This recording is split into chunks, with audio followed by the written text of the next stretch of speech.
lección que acerca de el fruto del Espíritu.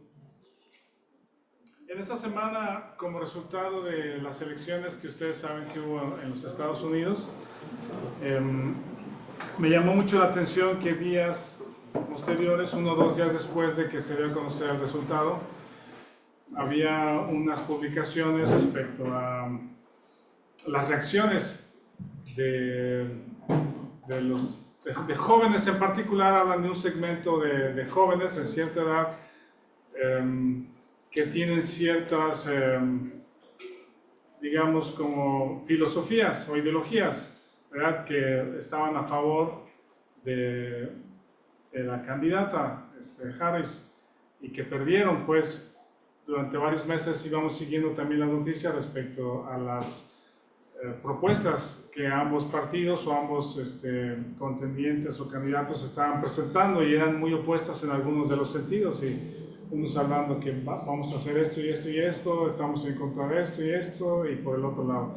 Entonces me llamó la atención que en una de estas publicaciones aparece como un collage de unos 12 jóvenes, como ahora que se graban en video, los pusieron los 12 jóvenes, ¿verdad? Se ven en una sola pantalla los 12 jóvenes, hombres, mujeres, de diferentes extractos o, ¿cómo se llama? Etnias, sí, diversos jóvenes. Y me llamó la atención, y el punto de la publicación era que estaban todos ellos, y vi muchos más después, desesperados, ¿sí? Gritando, enojados, y las expresiones realmente estaban así como que ok, daban un poquito de temor, ¿no? Veían la cara de enojo, de frustración, ¿por qué esta vez estoy llorando? Y desesperados, y golpeándose unos con otros, y pues así como qué espanto, pues, o sea, qué desesperación, qué miedo da que ante una situación de estas, aunque sí yo creo que tienen implicaciones respecto a los rumbos en los próximos años, en este caso, así como en México, en otros países, y sucedió en Estados Unidos. Pero me llamó la atención la desesperación, el enojo, la desesperanza, el llanto, el no saber qué va a pasar, ¿sí? Y lo que vimos hace 2 semanas, me llamó la atención retomarlo o recordarlo, que fue el contexto en el que el apóstol Pablo está escribiendo esta carta de Gálatas.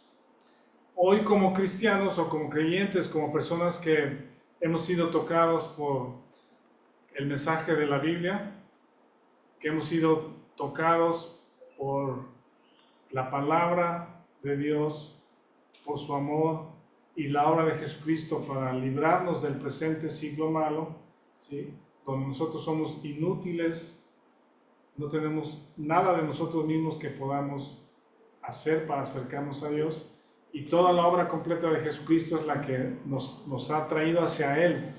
Él nos ha hecho una nueva relación con Él, unas nuevas personas en Él. Tenemos la seguridad de estas 3 poderosas verdades. La seguridad de esas 3 poderosas verdades, y les invito a que las recordemos. Se las puedo mandar después anotadas, pero la primera es que en diversos textos, pensando primeramente en Isaías 43, que lo vimos hace 2 semanas, dice que fuimos creados para su gloria. El ser humano fue creado para su gloria, porque en toda la creación y en la coronación de la creación con el ser humano, hombre y mujer, varón y hembra los creó, Dios engrandece su misericordia y su poder, incluso con la caída de Génesis 3, incluso con la incredulidad y la caída en pecado, y que Satanás toma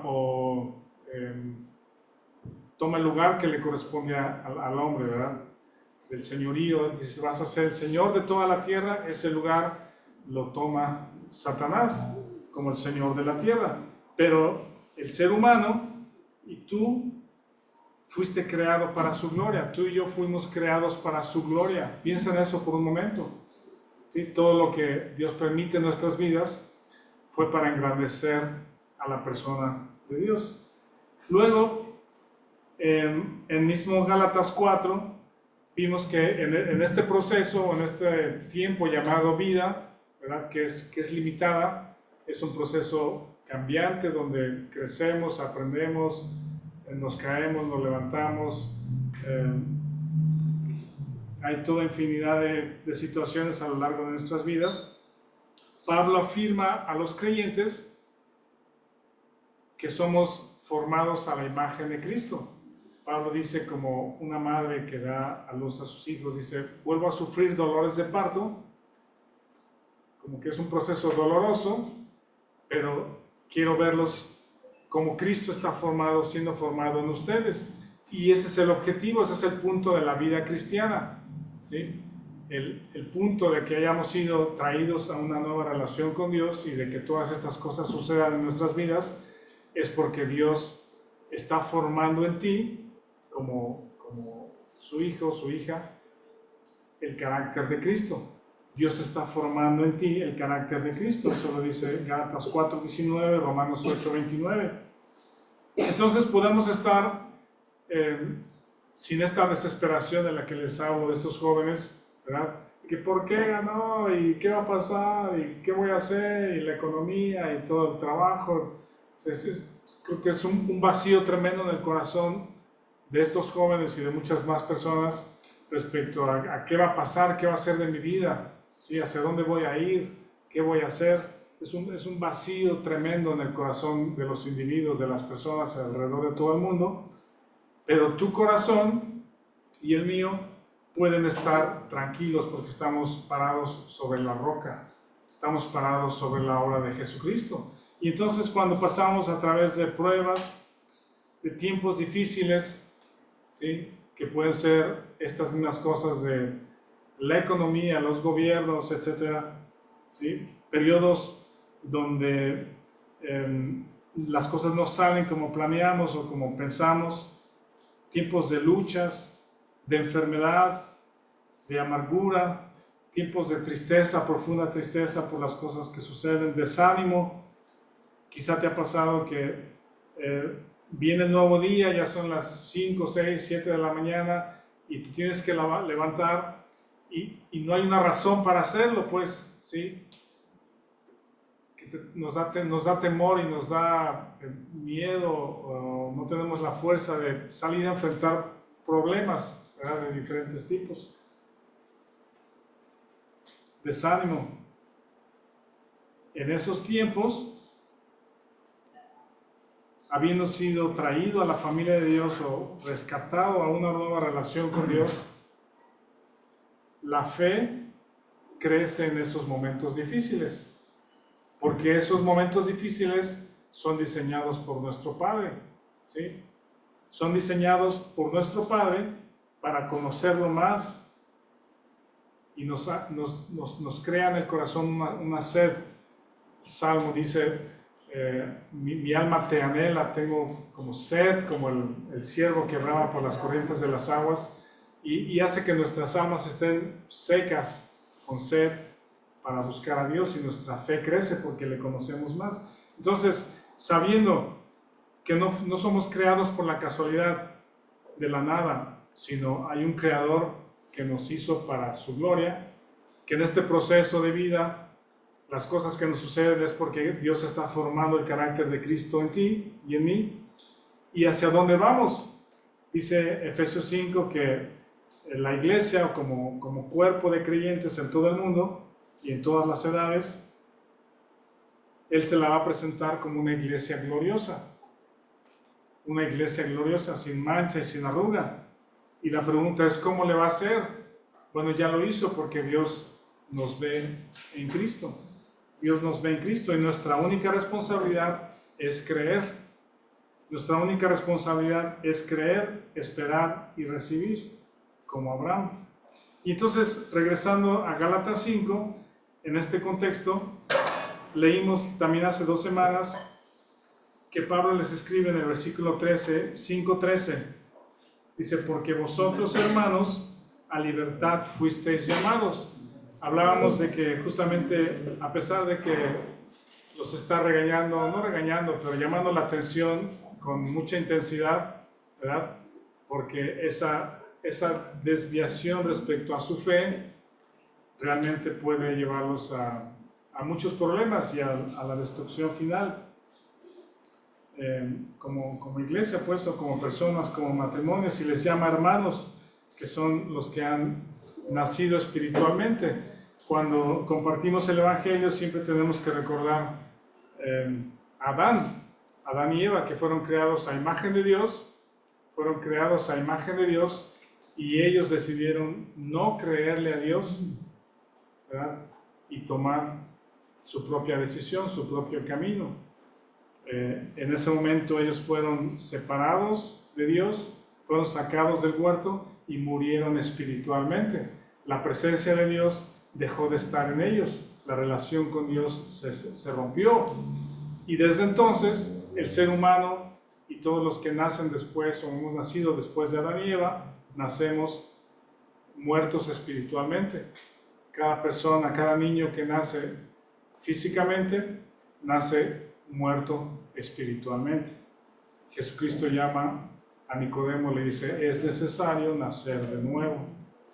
Es necesario que Dios venga a tu vida para que tengas su presencia otra vez, que se restaure esa relación inicial que se perdió en Génesis 3. Y les llama Pablo hermanos a estos de Gálatas, y luego les dice, a libertad fuisteis llamado. También ya pasamos por este tema. Somos llamados fuera del presente siglo malo. Si quieren, vean ahí rápidamente en Gálatas 1:4, tenerlo como recordatorio de dónde es que hemos sido librados. Gálatas 1:4 dice, el cual, hablando de Jesucristo, se dio a sí mismo por nuestros pecados. Él pagó por nosotros. ¿Para qué? Para librarnos del presente siglo malo, conforme a la voluntad de nuestro Dios y Padre. De ahí hemos sido rescatados. No pertenecemos en realidad al mundo malo, y no por nuestros méritos, sino por la obra de Jesucristo. Nuestra libertad fue comprada con la sangre de Jesucristo. ¿En qué ambiente o en qué grupo o con qué personas te sientes a gusto? ¿Verdad? Que te sientes cómodo. Conocemos la frase de alguien dice, de aquí soy, cuando encuentra que es algo que le gusta o que le atrae, que se siente cómodo, que sabe que pertenece a ese grupo, ¿sí? ¿Cuál es tu comunidad en la que dices, aquí pertenezco? Bueno, espero que sea con los que han sido librados de la esclavitud del pecado, no con el presente siglo malo, ¿verdad? Donde nos sentimos a gusto, cómodos en el presente siglo malo, sino ahí nos sentimos incómodos. Hablábamos de Lot, ¿verdad? Que él dice que el texto, ustedes saben el contexto platicamos la historia de Sodoma y Gomorra, ¿verdad? Cómo es que Lot fue llegando hacia allá, siendo un hombre que conocía de cierta forma a Dios, pero la ciudad era una ciudad perversa. Y dice que Lot afligía todos los días su alma, su vida era aflicción por la ciudad. Su esposa era de ahí, no sé cómo habrá llegado a conocerla, echó raíces ahí, sus hijas habían nacido en la ciudad, entonces ya estaba incrustado, arraigado, ¿no? Enraizado en esa ciudad y en esa cultura, que era una cultura perversa. Cuando los ángeles llegan y tocan, dice, cuando los ángeles llegan y él los hospeda en su casa, la gente de la ciudad llega y le dice, sácalos para que los conozcamos, ¿sí? Y no era para darles una bienvenida, una recepción, una fiesta de un cabrito, una barbacoa, sino era para hacer perversidades con ellos, pues. Y Lot afligía su corazón todos los días. Yo deseo que tu corazón, que nuestro corazón no se sienta cómodo en el presente siglo malo, sino nos sentimos afligidos, ¿verdad? Porque nuestro corazón pertenece o con los que hemos sido librados de ese siglo malo. Y luego vimos Romanos, donde usa esta misma palabra. En el español hace una diferencia entre esclavo y siervo, ¿verdad? Y Romanos enseña que hemos sido librados de la esclavitud del pecado y hechos siervos de la justicia. Pero en el original es la misma palabra.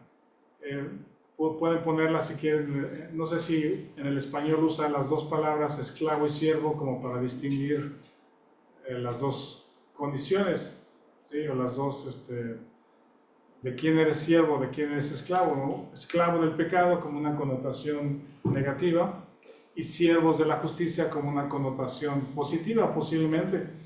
Por eso es la traducción, pero la palabra es la misma, ¿verdad? Podríamos decir, fuimos librados de la esclavitud del pecado y ahora somos esclavos de la justicia. Y el punto es de que con esa esclavitud de la justicia, otra persona es la que nos controla. Y de eso es lo que habla Pablo en el libro de Gálatas, que no ser dominados por la carne, sino ser dominados por la vida de Cristo en ti, que es el Espíritu Santo, ¿verdad? Ser dominados por la vida de Cristo. Habíamos ya hablado de esto. Y en el versículo 13 continúa Pablo y dice: solamente que no uséis la libertad como ocasión para la carne, sino servíos por amor los unos a los otros. La libertad no es oportunidad para la carne, pero sí es una oportunidad para el Espíritu. Somos libres para servir. También habíamos hablado de este siervo por amor de Deuteronomio 15, ¿verdad? Que cada 7º año, si alguien había adquirido un esclavo, o algún esclavo, una persona se había convertido en esclavo por alguna deuda o alguna situación, ahora estaba esclavizado, en el 7º año la ley decía que tenías que dejar libre al esclavo, y de hecho lo hacían, pero decía, cuando dejes libre al esclavo, a tu hermano que se esclavizó por alguna razón, también provéele lo necesario para que viva, porque no lo dejes desamparado. Habla de la misericordia y el corazón de Dios. Pero dice, si el siervo dice, ¿a dónde voy? ¿Sí? No tengo casa, no tengo familia, o si tengo familia, ¿a dónde la llevo? No tengo trabajo, no tengo comida, no tengo una cama, y con mi amo tengo todo eso y me va bien, me trata bien, me da todo lo que necesito. Y entonces dice, si el siervo dice a dónde voy y quiere regresar con su amo, se convertirá y su nombre será ahora siervo por amor, y se le ponía una señal en el oído para que cualquiera que lo viera sepa que está ahí porque quiere estar ahí, ¿sí? Pero que es libre. Realmente es libre, ¿sí? Pero ¿vale? Tiene dueño, pero quiere estar ahí, su corazón está ahí. Y justamente eso es el punto de Pablo, que dice, eres libre, pero no para ocasión para la carne, sino para ocasión del Espíritu. Y ahora sirve por amor unos a otros. Primero eres siervo por amor, que dices, tengo la oportunidad de hacer 1000 cosas en el mundo del presente siglo malo, tengo la libertad y puedo hacerlo, pero no quiero hacerlo, ¿sí? No quiero hacerlo. Tengo otra familia, pertenezco a otra comunidad, soy otra persona. Y entonces, reconociendo que eres siervo por amor, ahora sirves por amor, ¿sí? Primero es lo que eres, y segundo, entonces, lo que haces. Siendo libre, escoges la libertad, o reconoces esa libertad para servir a tus círculos, a tu círculo íntimo, o tu primer círculo, y luego a tu segundo círculo. Hablemos, por ejemplo, de familia. ustedes varones, padres de familia, su primera responsabilidad es servir a su esposa, a sus hijos. ¿Cómo te ven tus hijos y tu esposa? ¿Como un siervo? ¿Como un líder que sirve? ¿O un líder que demanda servicio? Sírvanme. Amigos, la iglesia, en los diferentes ministerios, oportunidades de servicio, en tu círculo íntimo, tienes oportunidad en esa libertad de servir a otros. ¿Sí? Un corazón como el corazón de Dios, de misericordia. Y luego a tu círculo secundario o extendido. En el versículo 14 vemos este texto también familiar y muy conocido. Vamos a leerlo todos juntos, versículo 14. Dice, porque toda la ley en esta sola palabra se cumple. Amarás a tu prójimo como a ti mismo. Hay cosas que me llaman la atención. La ley, recordamos que no solamente eran los 10 mandamientos, sino había un montón de leyes, ¿sí? Sociales, pues, o de comunidad, o de civiles, pues, para el pueblo, pues, leyes sociales, y luego las leyes rituales, pues, ¿sí? Pero dice que toda la ley en una sola palabra se cumple, y ni siquiera agrega lo que el Señor Jesucristo dice: amarás a Dios con todo tu corazón. ¿Por qué no dirá eso? ¿Por qué no incluye el primer y gran mandamiento? Amarás a Dios con todo tu corazón y con toda tu alma. ¿Por qué nada más dice toda la ley? Se reduce en una sola frase, que es ama a tu prójimo como a ti mismo. ¿Algún pensamiento? Porque es el mandamiento más difícil. ¿Es el mandamiento más difícil? Porque para que se dé esa, es necesario que se dé la primera. Yo creo que sí. Ya lo traemos y No nos pusimos de acuerdo, pero yo pienso que está implícito que no puedes amar a tu prójimo si no amas a Dios primero sobre todas las cosas, ¿verdad? Y he escuchado, y creo que no comparto esa opinión, de las personas que usan este texto para decir, mira, ama a tu prójimo como a ti mismo, significa que te tienes que amar primero a ti mismo, ¿sí? Ámate a ti mismo, date amor, apapáchate para que puedas. Y yo creo que eso es completamente equivocado. Yo creo que eso no es lo que está diciendo el texto, ¿sí? Déjeme complementar y decir que la ley, miren, vamos a Levítico, donde está el texto, y ahorita seguimos comentando, que es Levítico 19, del 9 al 18. Vean en Levítico, que es parte de la Torah, del Antiguo Testamento, del Pentateuco, de la ley. Es Génesis, Éxodo, Levítico. En el capítulo 19 voy a leer y a comentar. Vamos leyendo y comentando del 9 al 18. Este es el segmento completo, ¿sí? Donde concluye con lo que Pablo está citando. Es Levítico 19, del 9 al 18. Dice, por ejemplo, vean esto, el 9: cuando ciegues la mies de tu tierra, no segarás hasta el último rincón de ella, ni espigarás tu tierra segada, y no rebuscarás tu viña, ni recogerás el fruto caído de tu viña. Para el pobre y para el extranjero lo dejarás, yo Jehová, vuestro Dios. Esto es lo que hemos comentado en algunas ocasiones respecto a la esquina, pues el rincón de tu terreno, ¿sí? Pero es un rincón, aquí le llama rincón, ¿está definido o no está definido qué es un rincón? Es algo indefinido, ¿sí? Puede ser un rincón chiquito de 10 por 10, un rincón amplio de 3 por 3 metros o un rincón más amplio según ¿qué está apelando la ley? Al corazón de las personas, ¿sí? Y este rincón, dicen, no, ahí no recojas tu fruto, pues, y si se cae fruta de los árboles, esa no la recojas, ¿sí?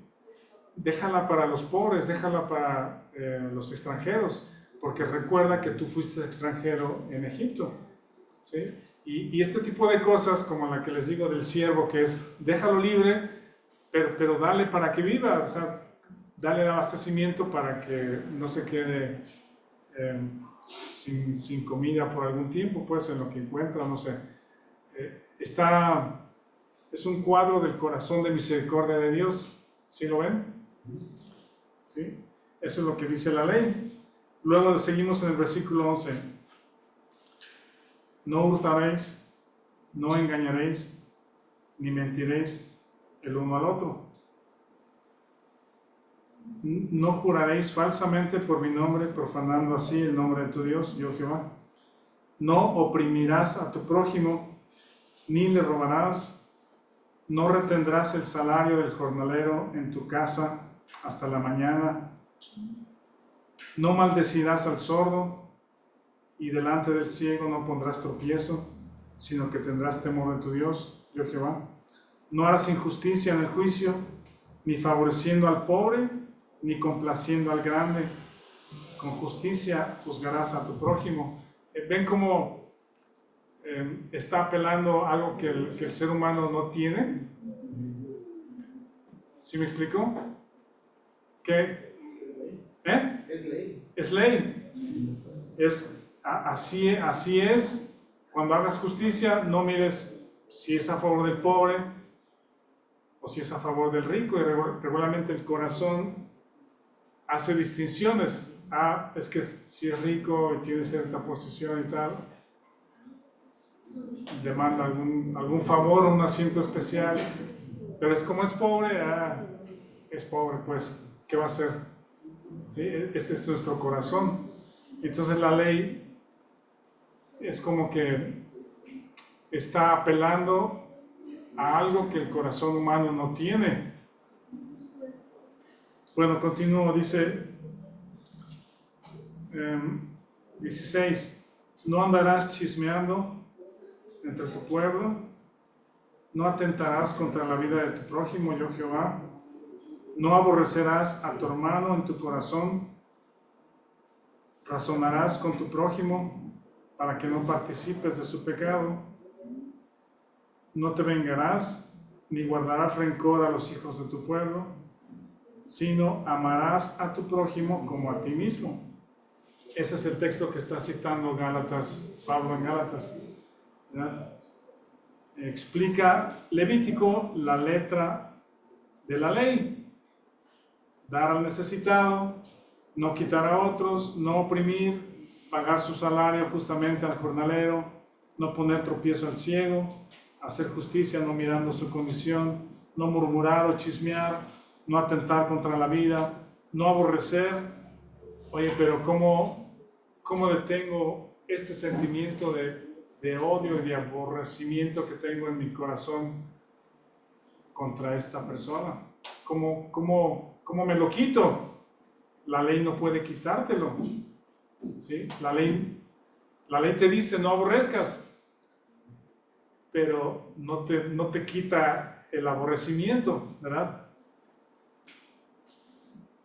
Ante las ofensas, al no perdonar, participamos en el pecado del que nos ofendió, o buscamos venganza. Dice, amarás a tu prójimo como a ti mismo. Por eso toda la ley se cumple en esta palabra. En otro comentario, en el versículo 15, y ahí vamos encaminándonos casi rumbo al final, pero en el versículo 15, vean dice de Gálatas 5, pero si os mordéis y os coméis unos a otros, mirad que también no os consumáis unos a otros. Otra versión, otro comentario de este versículo 15 de Gálatas habla de tener disputas, dimes y diretes, pleitos, chismes, juzgar a otra persona, argumentos que dividen. Y justamente esa es la diferencia, ese es el contraste entre la carne y el espíritu. ¿Se recuerdan que a través del libro de Gálatas hemos visto contrastes, verdad? A ver si se acuerdan de algún otro, pero los que yo tengo anotados son, evidentemente, es la carne contra el espíritu, ¿verdad? Es el mal que mora en mí contra la presencia de Dios en mí.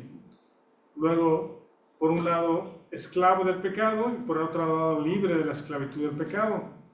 Esta alegoría de Agar y Sara, Ismael, Agar, obras y fe, ¿sí? Ley y gracia. ¿Se acuerdan de alguna otra cosa en contraste que hemos visto en el libro de Gálatas? ¿No? Más adelante entraremos en las obras de la carne y el fruto del Espíritu. Cuando Pablo escribe, me llamó la atención y por eso el título que les compartí en la semana es, en el versículo 13 dice, servíos por amor los unos a los otros, y en el versículo 15 dice, mirad que no os consumáis unos a otros. En una comunidad como las que les digo, que puede ser una comunidad de familia, de amigos, de iglesia, ¿verdad? En la que Dios nos ha puesto, puede suceder una de estas dos cosas. ¿Sí? Consumirnos unos a otros, destruirnos unos a otros, juzgarnos unos a otros o servirnos unos a otros. Cuando Pablo está enseñando de la ruta peligrosa que están siguiendo los Gálatas, ¿sí? Les está diciendo, ustedes se desviaron. ¿Cuándo sucedió esto? ¿Quién los engañó? Estoy maravillado, ¿sí? Tan necios sois, porque este camino les va a llevar a la destrucción. Les va a llevar a la destrucción, ¿sí? Les va a llevar a la derrota. A caer de la gracia no significa que dejemos de ser cristianos o creyentes, pero significa que no tenemos la influencia de la obra de Dios en nosotros, el efecto de la obra de Jesucristo en nosotros, ¿sí? Y por eso Pablo con tanta intensidad les dice, no seamos necios y vean la obra de Jesucristo, ¿sí? Andad en el Espíritu, dice el versículo 16, porque de otra manera pueden pasar una de estas dos cosas, que en una iglesia donde se enseñan demandas, donde se enseña ley, regularmente hay división, hay separación, hay crítica, hay murmuración. Déjenme leerles una cita que anoté hace 2 semanas. Dice, en lugar de predicar ley para exigir lo que tú debes hacer para Dios y que trae una culpa paralizante, ¿sí? No sé si te has sentido ahí en algún momento, ¿sí? Que desde el púlpito el predicador o los predicadores están cargándonos de demandas, lo que tienes que hacer y lo que no hiciste y que no eres suficiente y que Dios quiere más de ti y que si Dios hizo esto, ¿por qué tú no haces esto? ¿Verdad? Y terminas desesperanzado, lleno de culpa porque no damos el ancho, pues no somos suficientemente buenos, ¿sí? Es como la ley que te dice, no aborrezcas a tu hermano. Sí, pero lo traigo aquí atravesado, pues lo tengo aquí. La ley no me está ayudando. La ley revela el pecado, pero recuerden que la ley nos lleva a Cristo, ¿sí? Entonces, continúa, en lugar de predicar ley para exigir lo que tú debes hacer para Dios y que trae una culpa paralizante y el sentimiento de que no soy suficiente, de que nunca hago lo suficiente, en lugar de eso, Pablo está predicando a Cristo crucificado y Cristo resucitado, es decir, vivo hoy, Cristo vivo hoy, y que en esa obra de Jesucristo la gracia de Dios nos capacita. La gracia de Dios nos capacita, es la vida de Cristo en ti. Y nos hace saber que en Cristo soy acepto.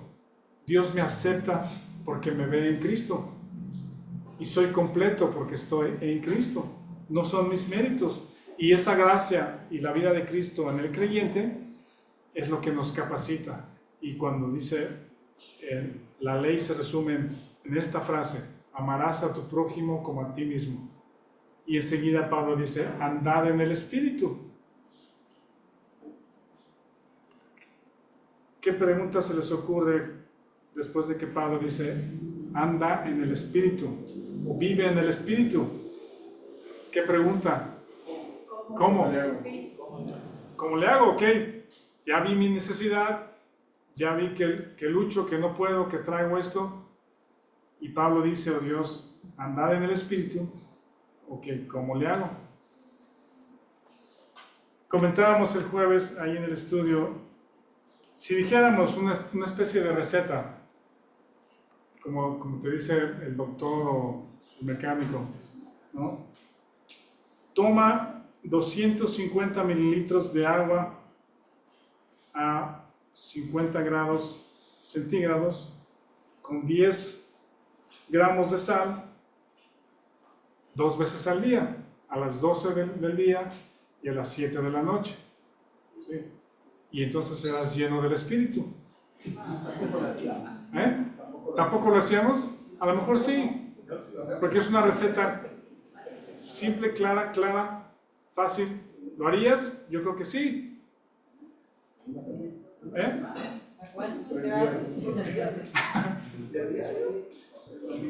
O camina 1 kilómetro diario a las 7 de la mañana y da 2 vueltas a la manzana. ¿Está mejor? ¿Menos? Tú dirías, ok, ya sé cómo, ya si lo quieres hacer o no lo quieres hacer, pero ahí está la receta, está clarita, ¿sí? No hay error. Tiene toda la información que necesitas. A lo mejor alguien preguntaría, ¿y de qué agua? ¿Agua de Tlacote o agua de purificada o agua de qué marca? Pero, hoy en día tenemos recetas cristianas, ¿sí? ¿Quieren que les dé una receta cristiana para ser lleno del Espíritu? Ajá, ¿qué tal? Y son cosas que se encuentran por ahí en los medios, en libros, etc. Lee tu Biblia todos los días, un capítulo diario. Antes de desayunar, que sea la primera cosa que hagas al levantarte, lee tu Biblia. Ora 7 minutos. Había un folleto que encontramos en las librerías que se llamaba 7 minutos con Dios. 7 minutos con Dios. Y decía el texto, para la gente ocupada, ¿sí? Como sabemos que vas deprisa a hacer tus actividades, tomas 7 minutos para estar con Dios. Y decía, toma 1 minuto para darle gracias por el día. Toma 2 minutos para 7 minutos con Dios. Lee tu Biblia, ora todos los días, medita en la palabra y entonces el Espíritu llenará tu vida, ¿sí? No sé si has escuchado esto o has intentado alguna cosa como estas. ¿Cómo te has quedado al final de esos intentos? ¿Sí? Con la duda si lo hiciste bien y en qué momento se activa el Espíritu Santo en mí o cómo se manifiesta, etcétera, ¿no? Yo lo he hecho y he sentido como comerte postre delicioso, pero tragándote. Sí. O sea, no lo estás disfrutando. ¿No lo disfrutas? O sea, leer la Biblia, claro, pues tenemos que hacerlo. Conocemos a Dios en orar, claro. Hablamos con una persona en nuestros momentos de necesidades. No son 7 minutos, estamos todo el día hablando, no sé tú, pero vas en el carro manejando y vas recordando salmos, vas recordando textos, hablas con él, pero no es una receta, ¿sí? Cuando Pablo dice, andad en el Espíritu y no satisfagáis los deseos de la carne, de ahí vamos a entrar la semana que entra. La pregunta es, ok, si quiero, lo necesito, quiero que, así como la ley lo indica, pero no me da fuerza, y que Pablo me instruye en amar a mi prójimo, servir a otros, a mi círculo primero y a mi círculo secundario o tercero. Andar en el Espíritu. ¿Cómo lo hago? Alguien ha dicho la frase, es que debes de dejar al Espíritu usarte. Sí, pero ¿cómo? Solo hay una respuesta. Al cómo, solo hay una respuesta.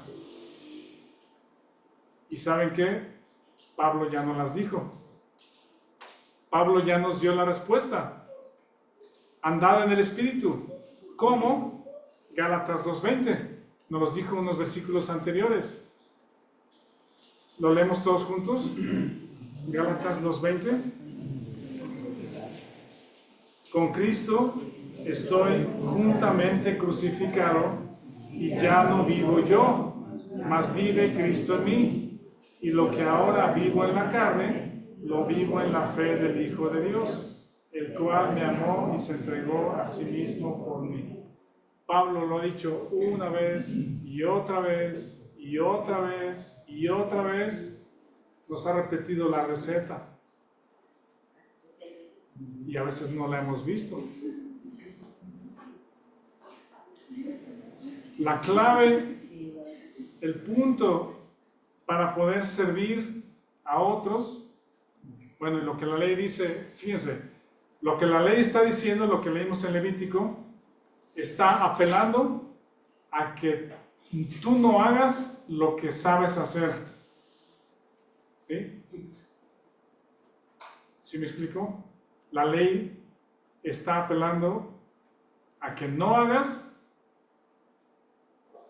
lo que sabes hacer bien. ¿Sí? A un corazón malo, a un corazón egoísta. ¿Sí? Dale el rincón de tu terreno a alguien, a los pobres, a los necesitados, a los que son extranjeros. ¿Qué dice el corazón del ser humano? No, es que hay que maximizar, hay que sacar 100% de la productividad y hay que hacer el terreno eficiente. ¿Sí me explico? Ese es el corazón del ser humano, la avaricia, el ganar. Pero cortarle un pedazo a tu terreno para regalarlo a otro, para que otro se beneficie porque está necesitado, ok. Dale el rinconcito a aquel que da poquito, no nos va a afectar mucho. La ley te dice que, pero no te da el poder para hacerlo. El poder para hacerlo nos los da la presencia de Jesucristo o la vida de Jesucristo en ti. Y para ello, tú tienes que estar fuera del cuadro. Tú y yo tenemos que estar fuera de la escena, como aquel jugador de hockey que les platiqué una vez, expulsado fuera, a la jaula, no juegas. Sí, pero pues grita lo que quieras, serás el jugador más talentoso, el mejor, más violento y todo, pero no juegas. Cuando el creyente considera la obra de Jesucristo y mi co-crucifixión con Él, yo morí juntamente con Él, entonces la carne no juega, a menos de que tú le des el balón, ¿verdad? O le abras la jaula. Pero mientras tú descansas en la convicción y en la fe de que morí juntamente con Cristo, considerados muertos al pecado, dice Romanos 6, vivos para con Dios. Vivos para con Dios es el Espíritu Santo está en libertad para reproducir la vida de Cristo en ti y en mí. Quita el aborrecimiento de mi corazón y produce perdón. Quita quita la avaricia y trae generosidad para dar. Más bienaventurado es dar que recibir. Y entonces todas las instrucciones de la Biblia, del Antiguo y Nuevo Testamento, toman todo el sentido del mundo, ¿sí? Porque no son instrucciones que tú tienes que cumplir para agradar a un Dios enojado que te quiere bendecir, pero que tú no dejas que Él te bendiga, ¿sí? Sino ahora es, mira, lo que Dios nos ha dado en Jesucristo, la obra está completa, la obra está hecha, cree, recibe, o espera y recibe, ¿sí? Andad en el Espíritu y no satisfagáis los deseos de la carne. Solo hay una respuesta, esa es la respuesta de Gálatas 2:20, con Cristo estoy juntamente crucificado. No juegas, no juego.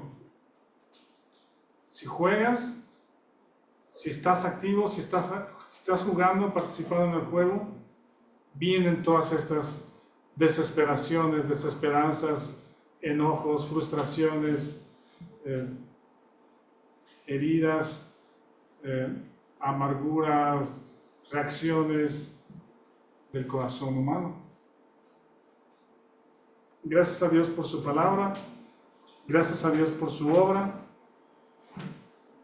Todo lo que tienes que hacer para nacer de nuevo y para andar en el Espíritu es creer,